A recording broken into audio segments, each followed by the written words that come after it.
can move this however you want, by the way.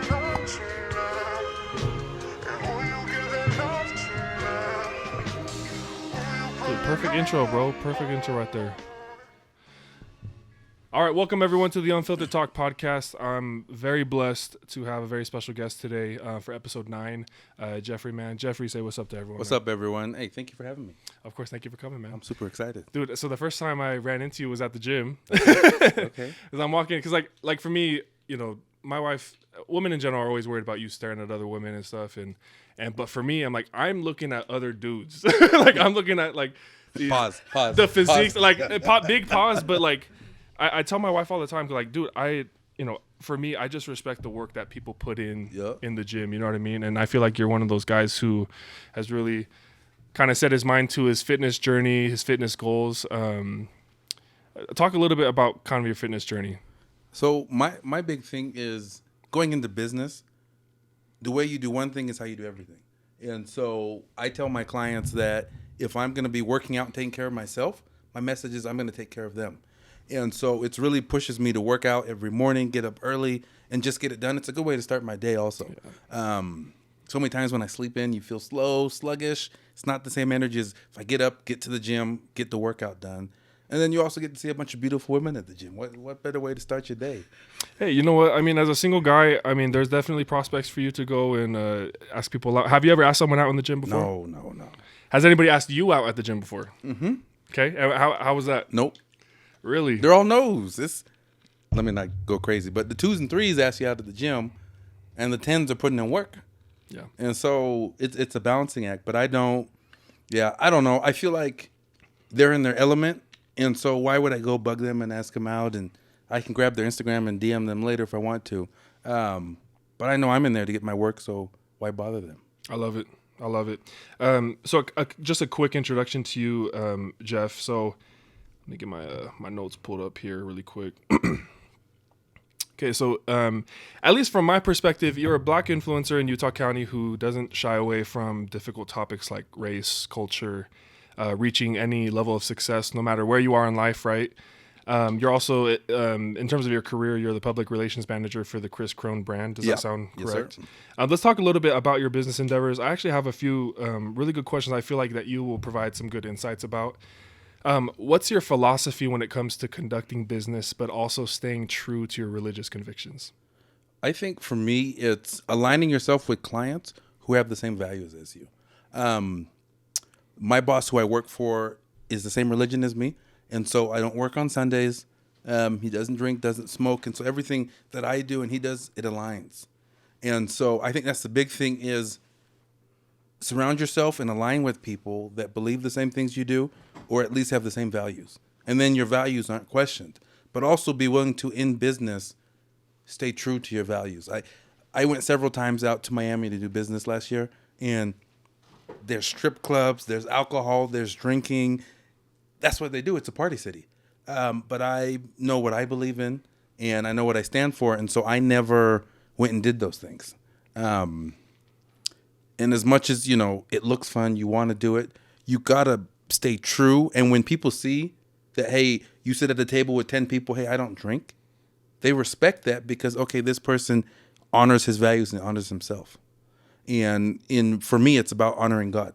And so when I make those decisions and make those choices, I just feel like it sets me apart from everyone else in the room.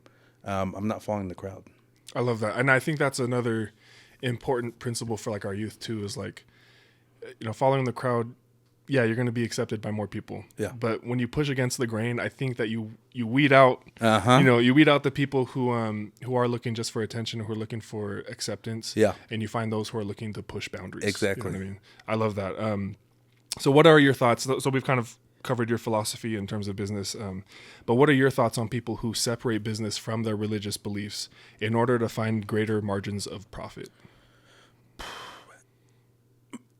I think I would just say money doesn't buy happiness. And so why are you separating it? What message does it send to your kids? Like, what lessons do you want to teach your kids that, hey, I'm this religion at home, but when I go to work, I'm a whole different person. I don't think that's fair to your kids. I don't think it's fair to the people around you to show that example. To me, they need to blend. They need to mesh. And if they don't, if they're butting heads, then you got to readjust what you're doing for work and change your career. At least that's my opinion. Yeah, I love that. And I mean, you see, Utah County it's ripe for, business and all that. And there's a lot of people there who want to, kind of make that quick buck. And so when it comes to business and those MLMs, right, you have people all the time coming out there like, look, I can get you, 200%, 300%, return if you just give me $10,000, blah, blah, blah. And or that door-to-door life. Hey, come knock with me. We'll take you and get you free dinner. You're going to make $100,000, $200,000. Drop everything and come knock. And every week. I was playing basketball the other morning, and I had a young kid, probably 19, trying to recruit me and a buddy. We're both in our 30s. In our career. My buddy's got 4 kids. And he was, hey, you should come knock. And it's the best sales training, best marketing training. And I'm just like, Doc, they got you, drinking the Kool-Aid. Yeah. And my buddy's like, I want to see bank accounts. Like, you can tell me they make X amount of money. Show me the actual money. Because talk is cheap. Yeah. But yeah, that's Utah. MLMs, door-to-door sales. Door-to-door. And then everyone's a gym influencer all of a sudden. Yeah. Everyone's got their tripod at UAS, at Vasa. Everyone's trying to, and everyone wants to be a trainer. And it's like, what is your experience? What is, even the personal trainers at the gyms I can't stand, because how is the trainer in worse shape than their client? Oh, yeah. You see them with the beer belly, and then they have their client on the treadmill. I'm like, get up out there next to your client. Join them. Put the incline up to 10. Let's go. Let's get some work in. But yeah, that's just, and it's the world we live in here in Utah. And, as much as I love Utah, you can't have something that's positive without something negative. Yeah. It's the same thing. You can't have something negative without positive. So in reality, it actually balances itself. Opposition in all things. Yes, sir. Right? I love that. Yes, sir. I love that specific concept because obviously it applies to many different facets of life, right? But if we can get more people to accept that fact, I think that there will be a lot better. The way that we handle adversity is going to be a lot reasonable, because I feel like with a lot of people, we have this utopian view of how society should be, especially Utah County, right? Because we have the church here, we have, the spirit and a lot of the teachings from our prophets and such. But at the end of the day, there's opposition in all things. And so there's always going to be that clash between good and evil, right? Yeah. Now, in going back to some of your business endeavors, what are some hurdles that you've had to overcome in order to find the success that you have in your career? I think the biggest thing is being able to be, I guess, flexible, or I'd say like a chameleon. Whatever you find yourself, being able to adapt to the rooms, to the people you find yourself connecting with. I love in the Bible, when you think of the Apostle Paul, he says, to the Jews, I became a Jew. Mm-hmm. To the weak, I became weak. Adapting to where you find yourself so you fit into that culture. Learn something about the people you're going to meet with. Learn something about what they like to eat, what they like to do, so that you can immerse yourself in it. And then you become one of them. And you connect to them on a different level.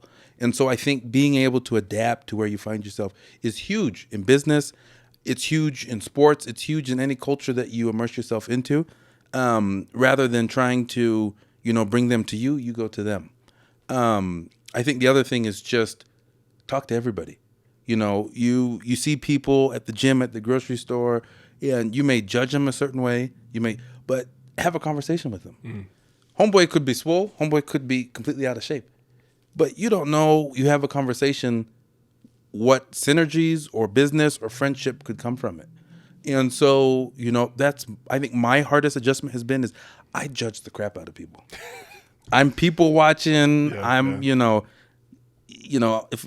if I see a short person and a tall person at the gym, I'm like, that's Timon and Pumbaa from Lion King. That's my go-to. And so I've had to. That's me and Ben. Yes, sir. Ben at the, yes, sir. Hakuna Matata. And so that's my thing is I just have to tell myself, as much as I think that person looks like an idiot, let me still try and connect with them. Let me have just a conversation. Yeah. Or let me just say hi. And, for me also, I think it's the adjustment of a black male in Utah. I can come off as intimidating to people. And so it's finding ways to diffuse. I mean, I've created a white voice. I wear fake glasses. These little props and things that you do so that people feel comfortable around you. And then once they get to know you, it's fine. Mm. But at first they're like, no, it's fine. I'm a normal person. I'm just like you. You're just like me. Yeah. We just look different. So that's a good point, because you had mentioned adaptation, and I love that concept. Now, adaptation is different from assimilation, right? How do you adapt to a group that's different than you while also maintaining your authenticity, like your authentic self? I love that question. I think the biggest thing is, so I served my mission over in Africa. Mm-hmm. The first 2 months, I would not touch the African food. And I would go to like the local hotels to get American food and everything. And so finally I tried it and I actually fell in love with some of the food. And so I wanted to eat the foods that I loved, that I was comfortable with, but also I stepped into trying their foods. And in doing so, I learned to love their foods. And then it was a balancing act of, I can have what I love, I share in what they love. And it was a respect pattern, because one of the things in Africa is when they give you food, you don't say no. Yep. And you don't leave anything on the plate. And so, but also it's a balancing act of, if you eat your food too quick, here comes another plate. Right. And so I think it's really balancing and figuring out that, hey, this is what I believe, this is what I know, this is what I like, but also let me just give it a try and see, okay, could I like this type of music? Could I like this type of food? And just meshing them.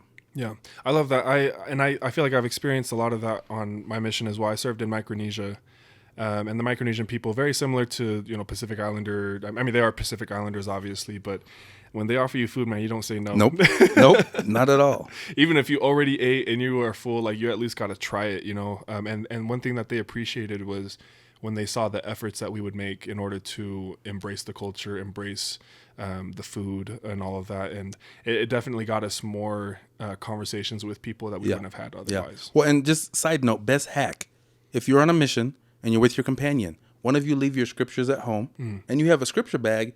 If you don't like the food, just slide it up in the scripture bag. Wow. That's what I did with my companion. Dude, that is smart. Yeah, I'm going to take this home. And oh my gosh, that's so smart. I can't tell you how many companions I could have done that with, man, over there. Because, a lot of the foods that we're eating over there, not all safe to eat, right? But we just... Dog, I ate cat a year into my mission. And the thing is, they don't remove the fur. Really? So you get this bowl of soup with a giant cat head with the fur, the whiskers, and you're looking at this and you're like, the spirit must be strong. And then you go to work. Gosh. But, to them, the delicacy was the head. And so that's what they offer the missionaries. And so... cat, dog, giant rat. We ate it all. And I do think also part of being on a mission, I think I feel like you can eat anything. Yeah. And if I tried to eat a cat right now, I couldn't touch it. I wouldn't go near it. But that's just a side hack that you got to do what you got to do. Yeah. My father-in-law, he has a great quote. He talks about how the mission is a $1 million experience that you wouldn't pay 10 cents for. Again, it's definitely a tough experience, but necessary for our young men today to go through. 100%. Now, moving on to kind of your sports and fitness journey, I have a few questions here I'd like to ask you. Beautiful. What's your favorite sport to watch versus your favorite to participate in? That's tough. Favorite sport to watch? Football. Okay. Favorite sport to participate in? If Ben's there, basketball. 100%. If Ben's guarding you, if he's guarding me, it's basketball because I'm getting buckets. Now, if he's not there, then it's got to be rugby. That's the sport that I played most. I excelled most in that, and so I think it depends on who I'm playing with. And you had mentioned your introduction to rugby, but what was it about rugby that you fell in love with that you just felt like you connected with? Here's the crazy thing. My dad gets called as a mission president. Okay. We moved to South Africa. Our first week there, we go down. I walk in, and the athletic director, he sees me, and he's like, this guy has to play rugby. And so they tell me, catch the ball, run straight, and put it on the ground. So that first weekend, I'm playing in a game, and I'm bigger than all these kids. I've been the same height since middle school. Yeah. And so I caught it, ran someone over and scored.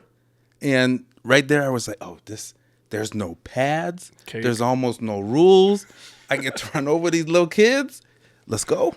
And so that's what got me started into rugby. And so played there in South Africa, moved back to Idaho, and they had just started rugby. So started playing there and just loved it. What years was this? So this was My dad was called as mission president from 2007 to 2010. Oh wow, okay. And that was while you were in middle school, is that Yeah. correct? So I finished 8th grade year in Idaho, and then we moved over to South Africa and actually had to repeat the 8th grade year. And it was, and that's a whole story on its own because you go from a normal school to an all-boys school. Yeah. Uniforms. It's the still, you call the older kids sir. They can make you do whatever they want. Older kids can walk here. Younger kids can't walk here. Kind of like the old British rules. Hierarchy, yeah. Okay. And, almost, I compare it to Harry Potter because you're put into a house. It's the same exact thing. You have prefix. I mean, it's strict. There's a whole different, kind of code over there. And so, so that was in 2007. We moved over there, played 3 years, loved it, loved rugby. I only stopped because I got my 12th concussion. And my parents and my body was like, okay, you're done. It's time. Yeah.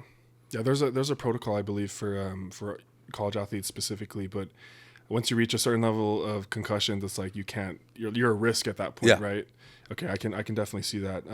So what principles of life have you learned from your experiences in rugby, coaching, but also your fitness journey in general? I think if I were to compare my life lessons from sports, number one has been teamwork, working together as a team, especially in rugby. If you've ever seen like a scrum or a line out or this, you're connected to people. And if you do something wrong, you can break someone's neck or you can drop them on their head. And so rugby is the biggest form of teamwork. I think in football, it's learning to deal with hard things. The last 2 years I coached high school sports, both my teams, this ain't on me, but both my teams went 1-10, 1-10. And that is the hardest thing to do, is to, lose so many games, time in and, week after week. After the kids, they work hard all week in practice. Yeah. Some work hard in the gym. They fight and, you don't have the outcome that you want. And so it's learning to deal with, life's not always about winning. What can you take from losing? And so, that's probably one of the biggest lessons. One of the most challenging things for me because, my younger brother lives with me. Mm-hmm. And every night he would look up the high school football score. And he would just shake his head when I walked in the house. I would just slam the door and go upstairs. Like, don't talk to me. I know. I mean, the one game that we did win, I was at the gym at 3 o'clock in the morning. I couldn't sleep. I was on cloud 9. And then it's back to losses again. And I think the other lesson, and probably I'd say the biggest lesson, is every person can contribute in society, in life, and on a team. The smallest kids, he may not be getting in the game, but there's a way for him to contribute, and it's finding a way for him to give to the team. And I think that's one of the things that we forget in our society is I may not be the big guy at the gym. I may not be a politician, but I can change someone's life. I can impact somebody just being the average Joe. And so it's about learning how do I give back? How do I fit into this puzzle that we call life? Yeah. And when you find a way to fit into the puzzle, it creates this beautiful picture. Mm-hmm. But so many people they don't know how to fit it, and they don't work on fitting in. And then when you finally find, okay, here's my role, you freaking kill your role. It's, I think Martin Luther King said it best. He said, if you're sweeping the streets, you're going to be the best street sweeper possible. I mean, if you're a garbage man, you do the best you can. That's the role. That's the job you find yourself in. Why not go all out doing it? And so, I think for athletes, it's find your role, know your role, and then excel in your role. Don't try to be something you're not. Yeah. And if you do that, for me, coaches will notice you more. If you find your role and you're contributing to the team some way, somehow. And then I think the last lesson I would say is probably love the process more than the outcome. I love that. Because sports is not just about lifting in the gym. It's not about just supplements. It's not about even playing on the field. It's about getting good grades. Because I hate to break it to you, 1% of you is going to go pro. Yeah. And so get good grades so you can still go to school. Get an education, even if you don't go to school. Learn so you can contribute to society and find a job that works for you. But fall in love with the process. Watch film. Study. watch other games and watch your position. I grew up in Idaho, and I played running back, and I fell in love with Alabama. I'm a huge Alabama fan because I would watch the black running backs of Alabama. I'm like, that's how I want to be. And so it's, when you're finding what process works for you, find it, fall in love with it, but believe in it. You can't expect to walk in the gym and bench 225 and put no work to get there. And it's not just about the working sets to get there. It's about, what are you doing to recover? What are you doing to stretch? There's so many things in the process that we take for granted in life, in sports, in business. The process to me is the most important part. Yeah, because I think that there's certain parallels between sports and life, obviously. I mean, that's probably the most common thing that people draw from sports, is that there's these principles that carry over and transcend the sports themselves, right? And so I have a mentor in California. His name's Sam Baker. He was a first-round draft pick by the Atlanta Falcons. I think he was one of the first players at USC to go All-American all 3 years that he lettered. But one of the things that he really instilled in me was to, take the lesson from whatever exercise we were doing and apply it into just life, right? And that was really what you're saying, is falling in love with the process of self-improvement, not just I'm getting playing time, or I can lift this heavy, right? But falling in love with, dude, I'm getting better. You know what I mean? I'm getting better. I think that's something that a lot of people miss because they look for the outcome, whether they're starting or not, or whether they're getting bigger or not, right? I love that principle that you shared there. Now, I also know that you also have a fitness journey, right? I think you had mentioned in a few other podcasts that, your fitness journey, you were a little bit overweight back in the day, but you really took it serious and have kind of transformed your body to the way where you feel very confident now in just your ability as, like, I think you said the word you said, like, you feel like a threat now, right? Yes, sir. Come on, dude, come on now. And I love that phraseology. Not that we're trying to intimidate people, right? But there are things out there in the world that want to hurt you, right? But when it comes to transforming your body and becoming that threat or that weapon, right? What's the first step to living a healthier lifestyle? So I think a lot of people think getting in shape is all about working out, and it's diet. It's, what are you putting into your body? If you have a sports car, you're not putting in crappy fuel. 85, 88. Exactly. I mean, yeah, you want to be cheap and put the cheapest gas, but I'm like, treat the sports car right. You treat your body right. And so for me, and I'll send you a picture, you can even throw it up for everyone watching the podcast. When I left on my mission, I looked like Fat Albert. I was in size 4XL suit. I couldn't button it. I couldn't ride a bike, everything. I left my mission probably 185. And so it really came down to, what do I eat? How much do I eat? And how often do I eat? Diet is so important. And the thing about our society is, I can eat unhealthy food like McDonald's, super cheap. The healthy stuff is expensive. Yeah. And that's the thing for society is, really you can't sleep at 1 a.m. and you get the munchies. Yeah. You can go to Taco Bell and get a bunch of unhealthy tacos rather than sitting and cooking your own tacos that could be healthier. And so I think diet is big, but also, what is your why? And to me, I would look at myself in the mirror and I'm like, would I do business with me? And I said, no. And so I work every day, because also the gym is my place where I can think and I can escape from the world. And so I mesh those two things together. Yeah. And then for me, I can escape. I can release any stress that I have, and I enjoy working out. And so my journey, it's been tough.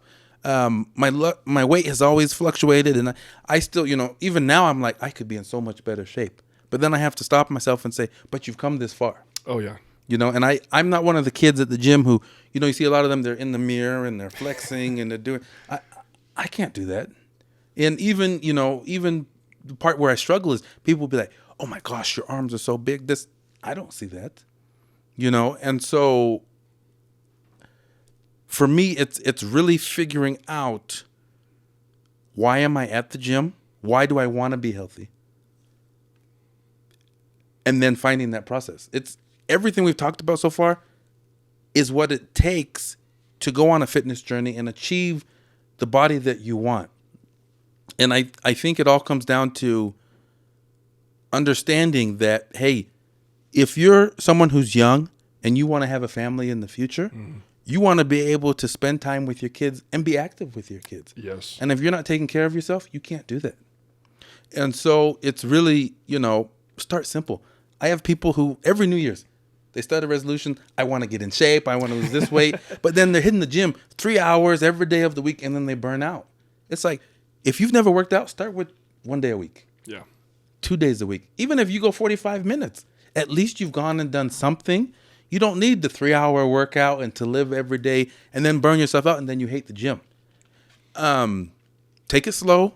And when you change it from a habit, if you change it from a chore where you have to go to the gym to a lifestyle and it's just part of your daily routine, then it's easy to do. Yeah. Because you're in that natural state where you wake up and, hey, I got to go to the gym. Then I start my day. Then I do everything that falls into path. I mean, I'm to the point where I work with an amazing trainer, and I do it because there's some stuff I won't push myself.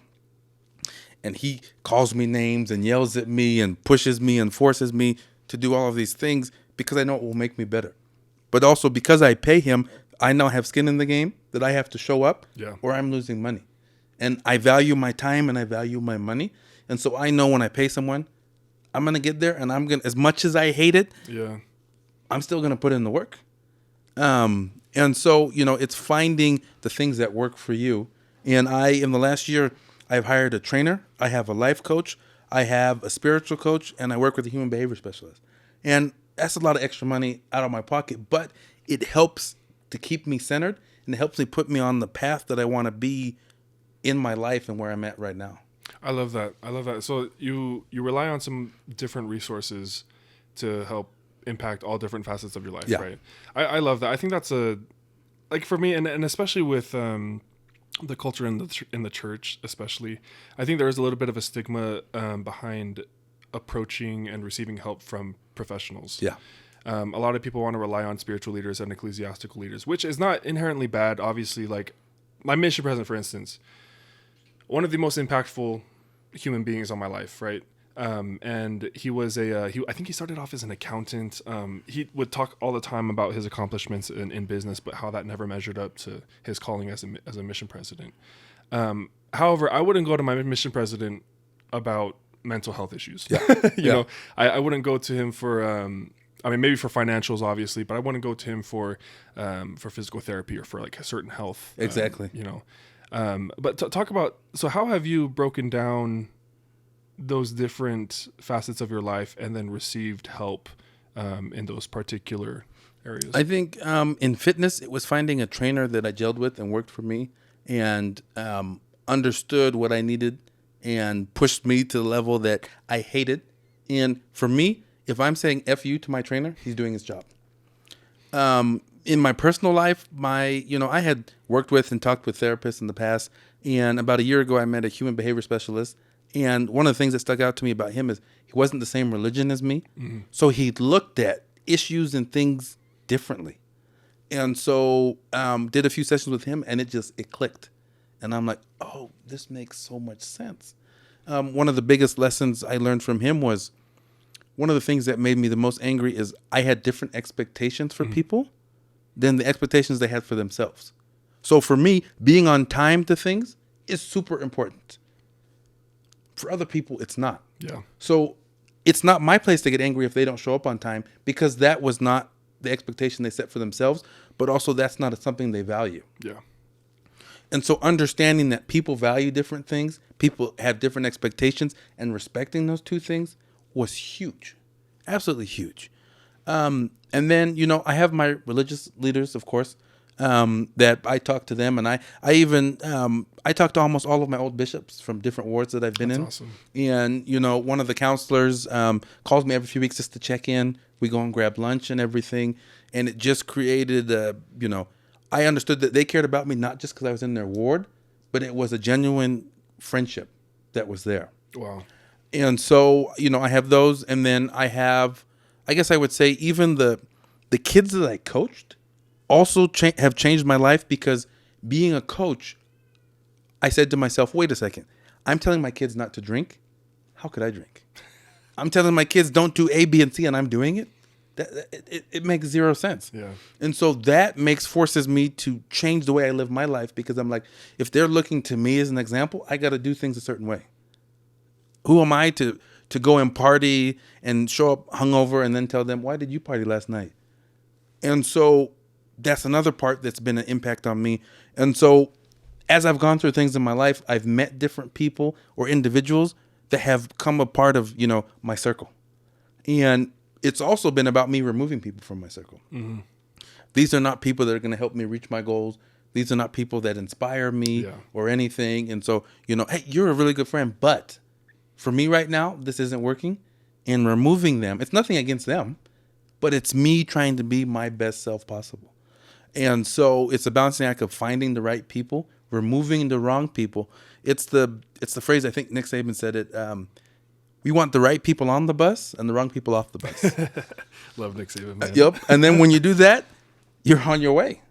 And so that's the biggest thing. I've just been, filling and emptying my bus, and off we go. That's awesome. I wanted to touch upon something that you had mentioned about the hypocrisy that we can fall into sometimes when we expect things of others that we're not doing ourselves.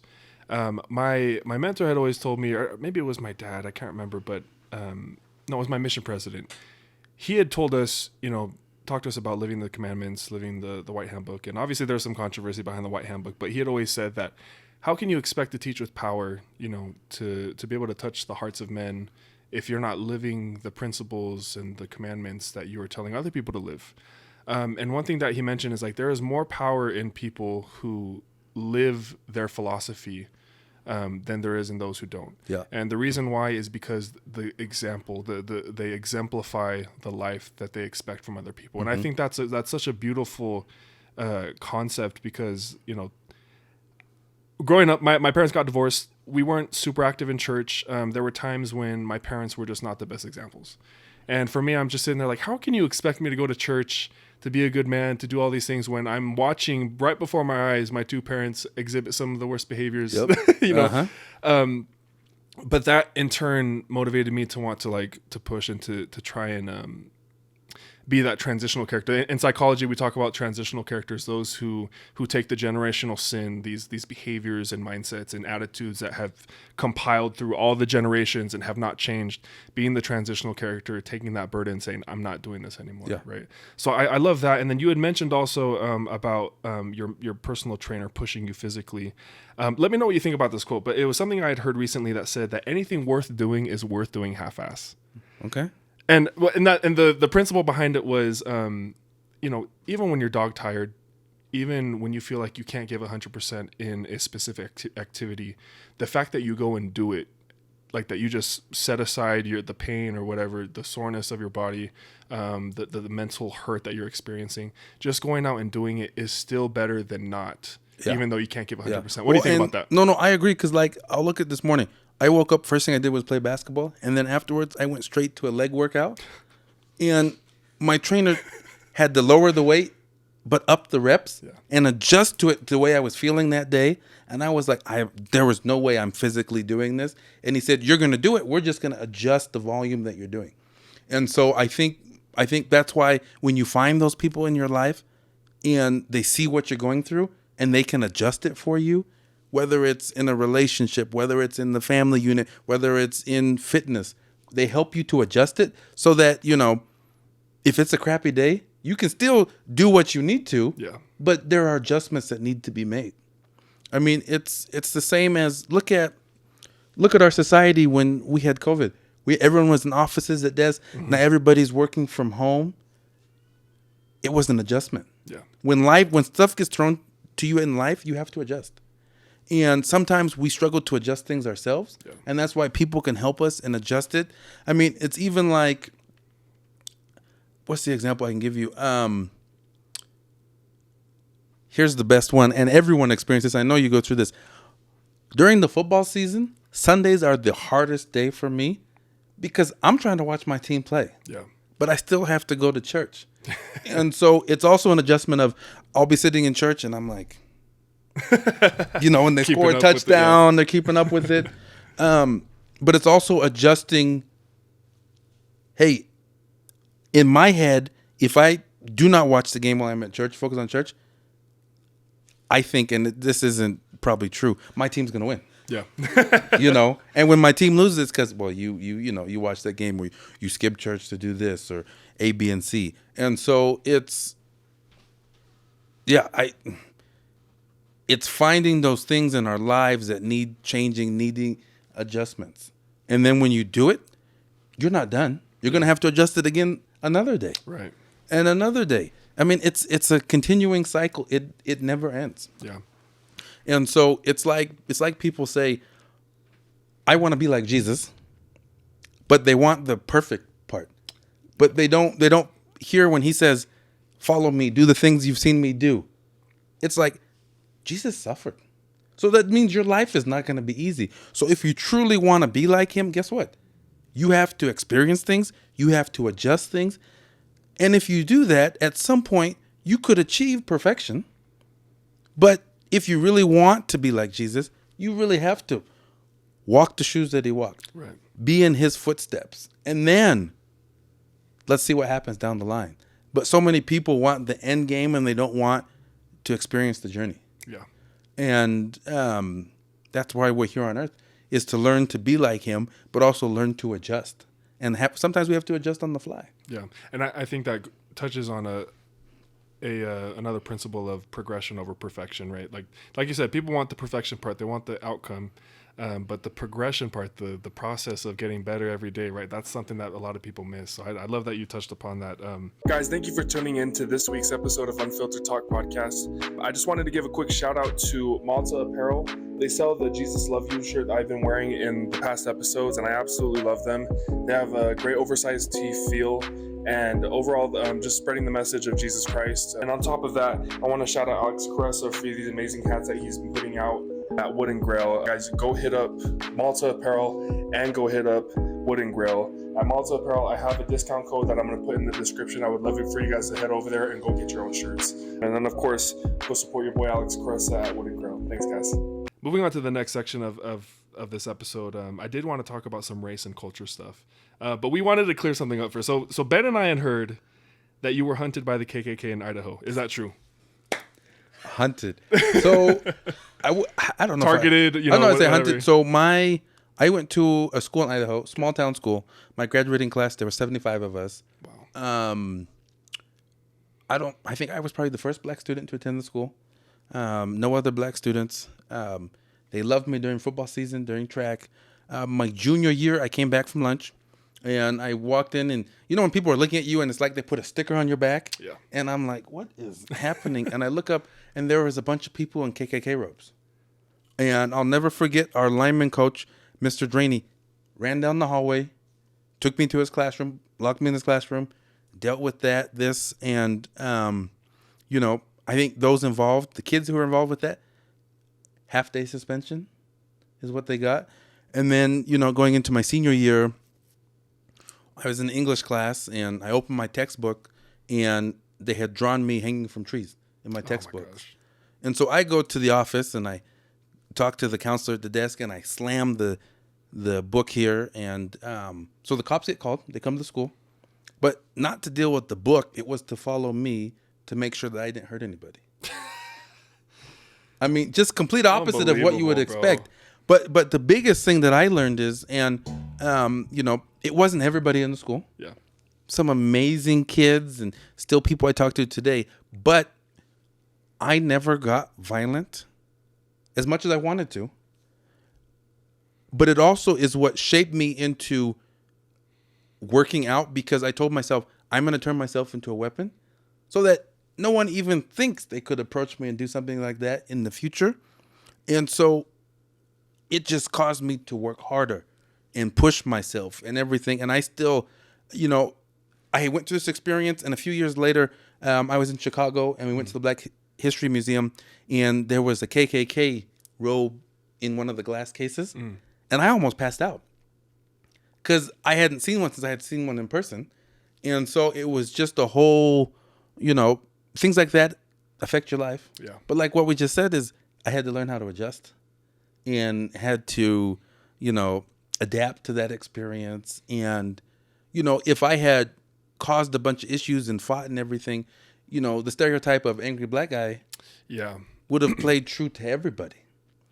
And so, while it's an experience that was awful, it's probably one of the best experiences in my life because it shaped really who I am today. Because the other thing that did to me is I want to treat kids and put them in a place so they don't feel the way I felt. And that's really what jump-started me into coaching and giving back and serving and helping the communities. It's because of that experience. Yeah. So that thing that was awful and terrible opened the door for so many things in my life. And I probably wouldn't have done half the things I did if it wasn't for that.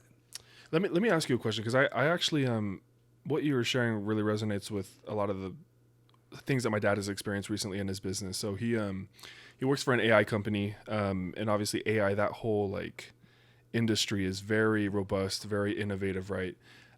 Now, doing business in Utah specifically has been tough for him, especially when these CEOs, CFOs, COOs see his name, right? His name is Alema-Pilimai. As soon as they hear a brown name, they think, this guy doesn't know what he's talking about. What would be your advice to minorities in Utah who are kind of having to go through those hurdles right now? Like, what's your best advice on how they can overcome those? So my advice is actually use it to your advantage. Okay. So I know when I'm in a room here in Utah at a mastermind or dinner or everything, I look different than everyone in the room and at the table, and that plays to my advantage. Because guess what? Everyone in that room is going to remember me because I stick out. Okay. And so it's learning to tweak those things that are a pain in the butt and use them to our advantage. I used it. It jump-started my personal training career because I had all of these moms and parents who wanted kids to train with me. Never asked what certifications, what experience. They're like, oh, large black guy, he must know what he's doing.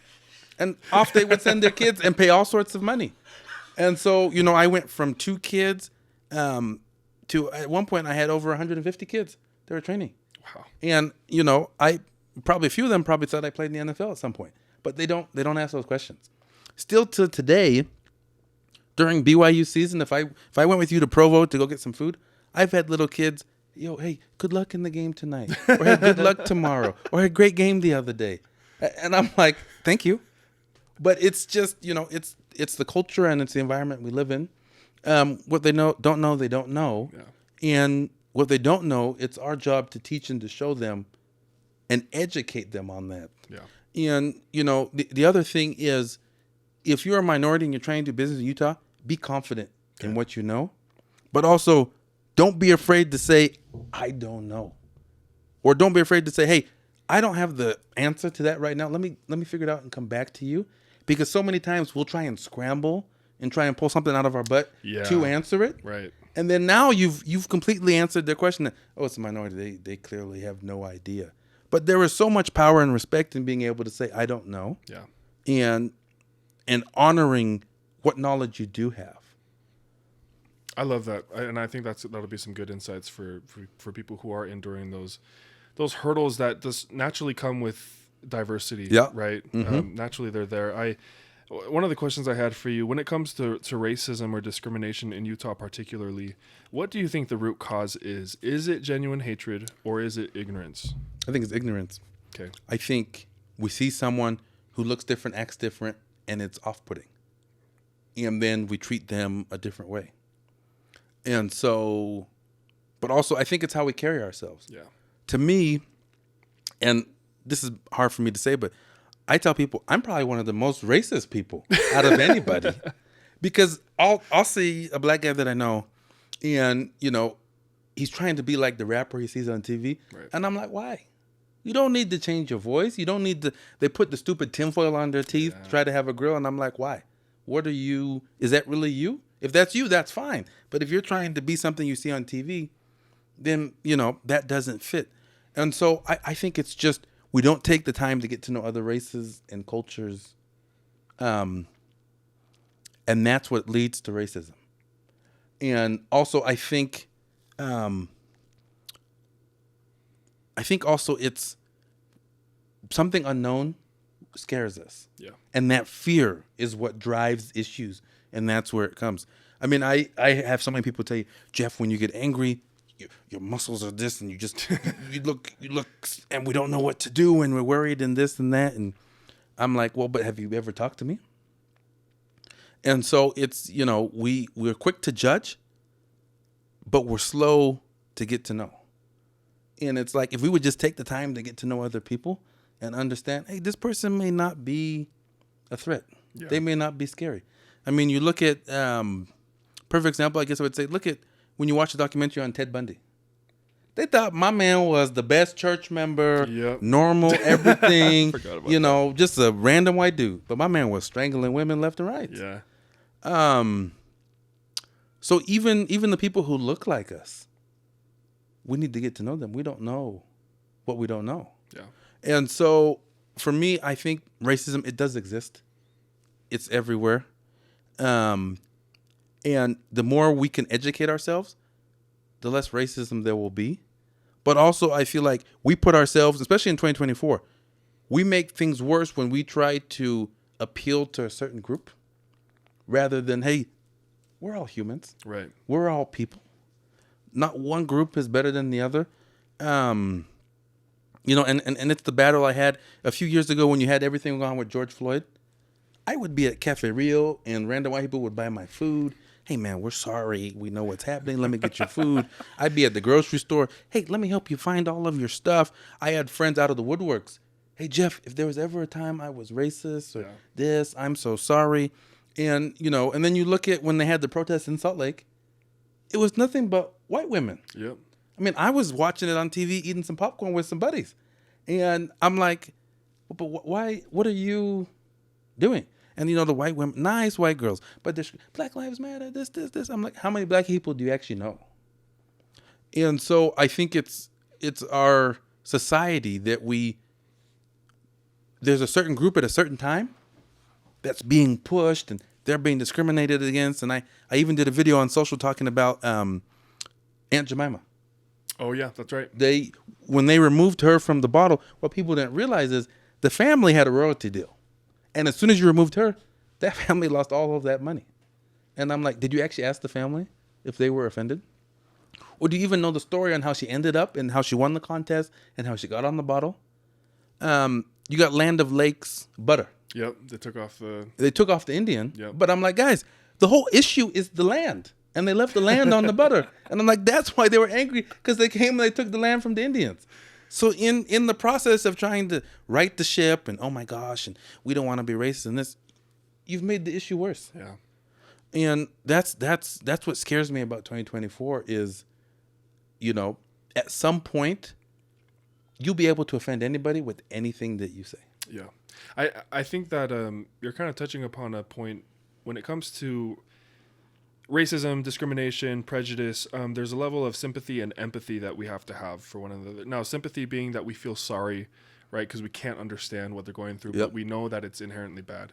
Empathy being that we really try to internalize the emotions that the person is feeling. Now, I think there's too much sympathy, and this is something that my dad has talked with me. We've talked at great lengths about this topic, but there's a little bit too much sympathy in the world and not enough empathy. Yes. Where when we sympathize, we just do whatever we can to make sure that we stop feeling bad for what's going on, right? And that made kind of contribute to what you had seen with the marches going on in Salt Lake was a lot of people trying to sympathize. However, when you really empathize with a minority or someone who's going through these struggles and you see it from their point of view, you're like, no, this person doesn't need my help.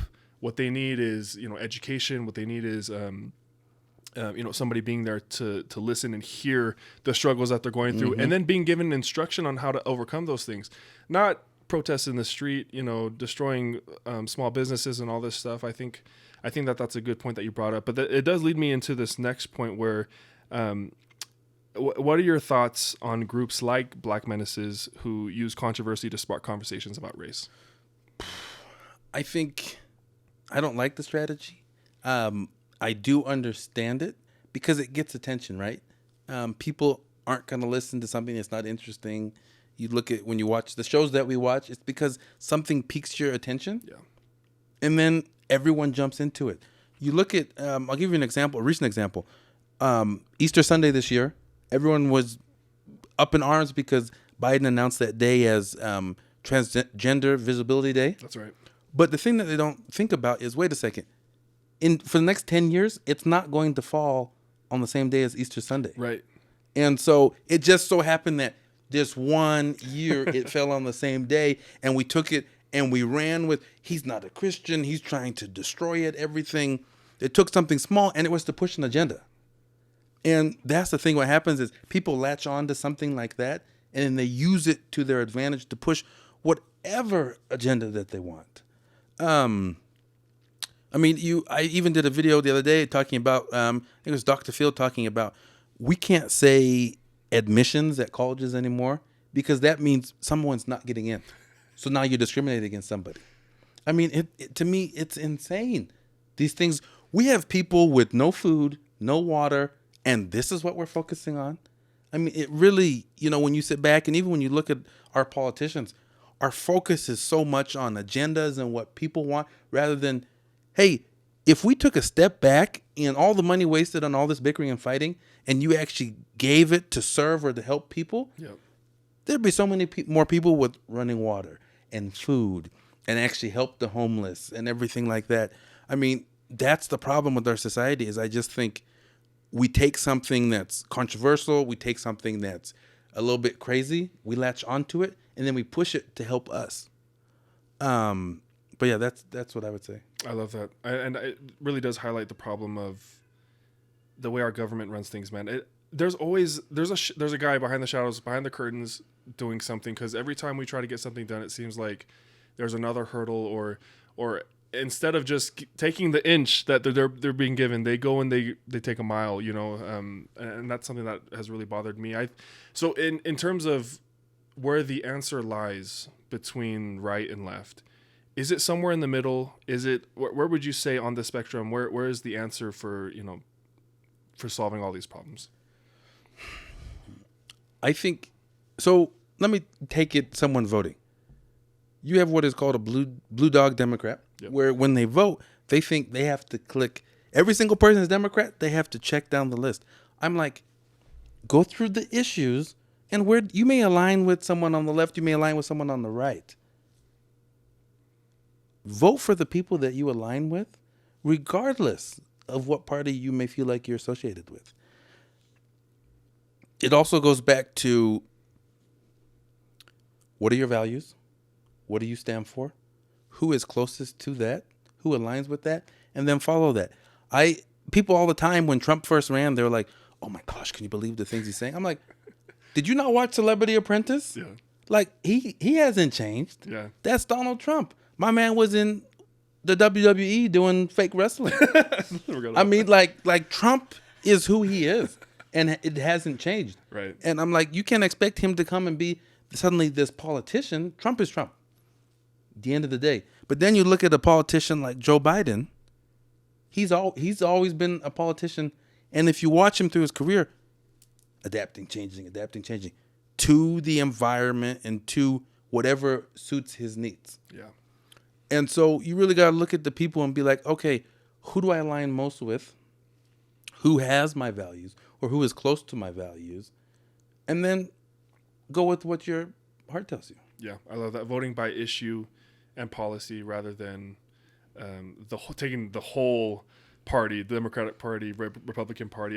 It's funny, my dad, he started off as a really big Republican, and I think I did too in high school, but as I grew up and especially when I served a mission, I kind of discovered the nuance of life, right? Like you realize that, yeah, this person votes this way, but they're not bad people, right? Or this person has this belief, this person's Catholic, this person's Protestant, this person's atheist.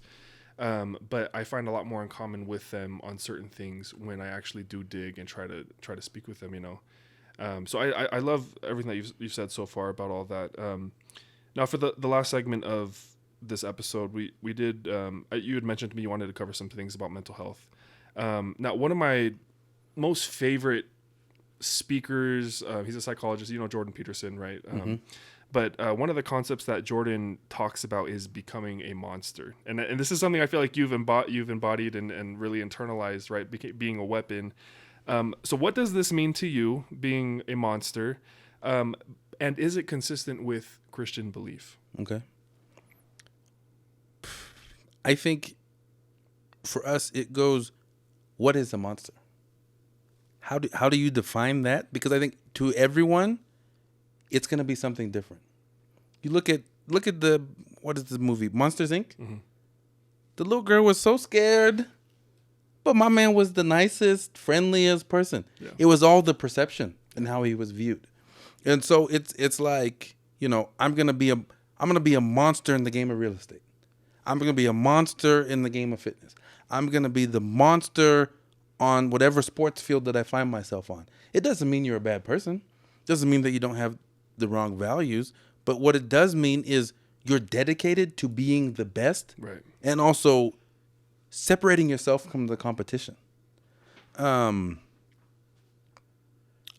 think for a lot of people, we're so scared of how society is going to define us or label us that we try. And I did this for years. For years, I wore this mask on. Here's how I think people want to view me in the state of Utah and where I find myself living. And it just took me sitting back and said, why? Yeah. If they're going to like me, they're going to like me. If they're not, there's nothing I can do to change that. I got to be who I am, believe in what I believe, and let it ride. The right people will come into my life. The wrong people will fade away. But it's being true to yourself and removing that mask and being willing to say, hey, this is who Jeff is. The world's going to take it or leave it. Being a monster is being unapologetically yourself. Yep. I think that's a great answer there. So men everywhere seem to be suffering from depression and anxiety at higher rates than ever before. Why do you think that is? Are there any cultural parallels or maybe social parallels that we see now that have led to that? So one of the people I respect most and look up to, and he started a men's coaching group called We Are the They. His name is Jimmy Rex. And I went to see his documentary a few weeks ago. And what it was that stuck out to me was a lot of men were afraid to open up. We're afraid to show emotion. We're afraid to talk. But we also don't have that supporting group. We have to be the tough guy. And we don't have anyone that we can just let all our emotions out. Right. Let loose. Show people who we truly are, that, hey, we do struggle. We have faults. We're not perfect. And so I think that's the big thing for men is just showing emotion doesn't make you weak. It makes you human. And we're all humans. I know for someone, if I punch you, you're going to feel pain. Even if you want to, I didn't feel nothing. You're going to feel pain. But it's the same thing of if you feel sadness, at some point you will feel joy. There is a balance. The universe is naturally a friendly place. And I think people forget that God created roses, but he also created thorns. God created bees, and a bee may sting you. Yeah. But guess what? We also have honey. Everything has been created to balance itself. And I think we have to be comfortable with ourselves in showing people that, hey, guess what? I'm not happy today. Hey, I'm sad about something. Yeah. But also not worrying about, oh, this person's going to laugh at me if I'm showing emotion, if I'm crying. And, it's the same thing in sports. Yeah. It's okay to cry when you lose a game. You don't have to put on the, oh my gosh, I'm a tough guy. I don't show emotion. I mean, I can't tell you, coaching high school sports, the hardest day is the last game that the seniors play. Yep. The hardest thing to see them break down. I used to just, it's okay, buddy. You'll go into life. The last few years I coached, I would get emotional myself because you're living in the moment and you're letting that moment soak in rather than trying to be some external factor that you're not. That reminds me of the incident with Caleb Williams. Obviously, he's going to be a top draft pick. His draft stock has dropped a little bit, but when that game against Utah, they lost, and it was a very upsetting loss for him.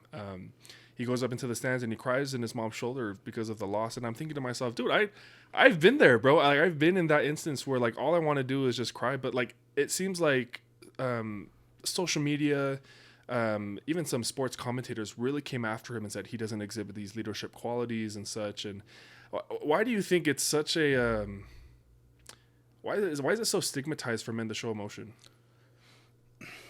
Naturally, men are supposed to be the hunter, the breadwinner. We're supposed to bring home the bacon, is what society has taught us. And so that's the problem that we have is society's created this image on what the man should be. And now we have to live that way. That's why, removing the bad side of him. It's one of the reasons I loved Bill Cosby and The Cosby Show. Because him and his wife were on this level. His wife was a successful lawyer. He was a successful doctor. And so they were on the same playing field almost. And it showed, the real side of showing emotion, of being true to who you are. And I think so many of us are so fixated on what society is telling you need to be versus just be yourself. Yeah. God created each person on this earth the way that they were meant to be created. Cute, ugly, skinny, fat. You were created the way you meant to be. Yeah. Now, live in that life. Live in that body. Be where your feet are. And you don't need to be 3 steps ahead. Be where your feet are. Be present in the moment. Oh, that's awesome. I love that. We have a few more questions, Jeff. I'm going to read these off. And these are probably my favorite questions that I've put together here. But there was an influencer a few months back. He recently stated that to be depressed and anxious is a choice. When it comes to depression and anxiety, I have my own opinions on it. I don't necessarily agree with this take because I do believe that there are environmental factors. Obviously, there's biological, hormonal, chemical, right? But what are your personal thoughts on that? I would agree with you. I don't think that's the case all the time, but I do think we do have a choice in how we react to situations. We do have a choice in how we react when things happen to us. And I think that's where it lies is how do you react when something happens? When something goes good, how do you react? Mm-hmm. Something goes bad, how do you react? But also it's the mindset of, listen, take an athlete. When you are doing something on the field, if you score a touchdown, there are people that are cheering for you. But there's also the other half of the people are pissed. Yeah. But we don't focus on both. We pick one or the other. And it's understanding that when in the universe, whenever someone is cheering you on, someone is talking you down. Whenever something bad happens, you also have to understand something good also happened. Everything has its equal. Yeah. And so I think that's the thing when you look at depression, I think it's understanding that it's not so much what you're going through, but it's how you react to it. I do like that. Because I think it recognizes the nuance behind it, right? And it's not just black and white, either be depressed or don't be depressed, because I feel like that, again, that's contributing to, what do you call it? The stereotype, right? For men, that they have to be tough, that they have to be, these bulletproof superheroes that we see on TV where, that's not the case. And obviously you got to choose who you be vulnerable to, because people can take that and run with it, right? Oh yeah, 100%. And like you said, with your circle, you have to have a tight circle and people that you can trust in those vulnerable moments, because those are necessary for venting and for a man to really come into his form, right? So I love that you had mentioned that. For my last question here, I was listening to Chris Williamson. I'm sure you're familiar with him, but he's a big YouTuber. He had talked about how he had shown up to one of Jordan Peterson's Q&As, and a guy had come up and asked this really profound question, and they were like, dude, we could write a whole podcast on just this question alone. But the question that he had asked Dr. Peterson was, the depths of my consciousness causes me to suffer. Is it a blessing or a curse to feel everything so deeply? Oh, that's deep. That's deep, but it's so true. I find myself on the weekends when I try to disconnect from work and everything, I am thinking about so many things that I'm like, I can't even relax. I can't even sleep right now because my mind's on this issue and this issue and this. We fixate on things and we think so much about it that it overtakes our lives. It takes over everything we're trying to do. When if you would just step back and be like, okay, there's a time and a place, there's a season for everything. And understanding that if you treat it as such, it won't affect you as much. But when it becomes part of your life, when it takes over who you are, that's where you start to see this pain and this suffering and everything. And I'm not going to ever tell someone that life is easy. Yeah. Life is hard, but life is amazing. Right. I can wake up and it can be freaking hot outside. But guess what? Who am I to complain? I have warmth. Someone doesn't have a blanket somewhere and is freezing. And so it's really, I think it's about perspective. Yeah, I love that. I think that being able to feel deeply and those, especially in those moments where you need to disconnect, right? You need to kind of like settle down and kind of decompress from Yes. the pressures of work, of sports, social life. Um, one instance I'll share with you that there was the Uvalde shooting. And I remember I'd come home one day. A lot of things were going on. There was football going on. I was really struggling with my career there, and then obviously we're broke college students, so Yeah. we don't have the financial backing to go and get professional help and Mm-hmm. such. But I remember I came home and the Uvalde shooting had just happened, so emotions were already high from the tragedy that was the massacre of these children. Yep. And I remember coming home and I just wept. I was sitting there like, dude, I don't know what's going on. I don't know how to deal with this. Growing up, I had always been taught to not necessarily ignore my emotions, but to master them and to like, dude, don't feel sorry for yourself, right? If you feel like, that life's happening to you, just recognize that it's happening everywhere, right? And, but like you said, to be in the moment and just really experience and feel everything so deeply, I think that's definitely a gift. Because afterwards, I was like, dude, okay, there is that side of me. There is this emotional, Yeah. there is this person who is connected to the things around him. Unfortunately, I try not to share that with too many people Yeah. because it's like somebody could take that and, dude, oh, he's a sensitive Yeah. guy. Well, here's my question to you. How many people take the time to just text a random friend and just say, how are you? Just reach out. Yeah.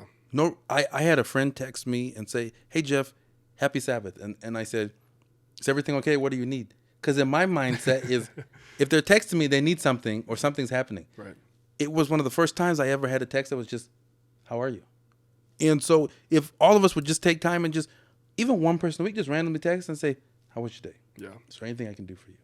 Just simple that. When you find yourself in that situation, if you don't have the money to get help, you have a friend who's there, who's a shoulder that you can lean on. Yeah. And I think that's the whole example of what, Jesus is trying to teach us is be there for other people, serve other people. When you're serving your fellow beings, you're serving God. And so it's really, and it takes 10 seconds. Simple text message. It doesn't need to be some big elaborate drive over to the house, anything. Just reach out. I think that follows something else that you had mentioned on a previous podcast episode about, and you said you wanted God to recognize you according to the conversations that you had with him Yes. here on earth, right? And I think that applies to just relationships in general. Uh-huh. Are my friends going to recognize me from the conversations Yep. that I've had with them, like the text messages, the calls, the moments where we hang out and such? So I think that that's something that can definitely be applied more often by men in general, obviously, but women appear to be a little more adept to it. Yep. They're a lot better at doing it than men are. But for the closing here, Jeff, I want to give you a moment to kind of share, because I think a lot of my audience right now are young men, right? I want to give you your time just to kind of share some practical things that young men can do in order to just help them with life in general, whether it be business, sports, social, and their relationships. What are some practical things that you think that young men can implement now to improve those aspects? So, and I'm going to make this super simple. 3 things. And it can be applied to in sports, in business, in life. It's 3 questions to ask yourself. What am I to learn? What am I to grow? And what am I to love? When you ask those 3 questions, when you're on a sports team, ask yourself those 3 questions. When you're struggling in life, what am I to learn? What am I to grow? And what am I to love?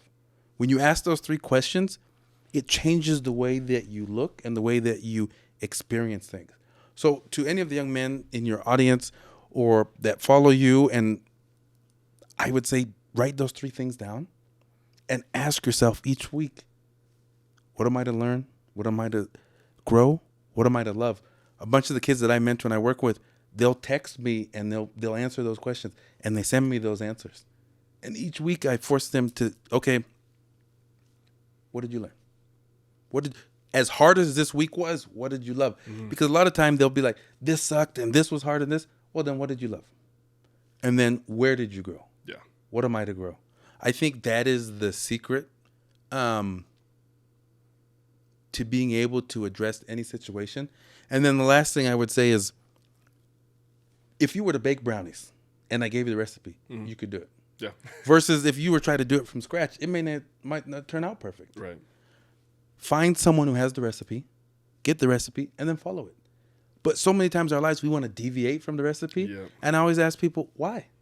If those brownies are perfect and you love the way they taste, why change them? Find the recipe in your life.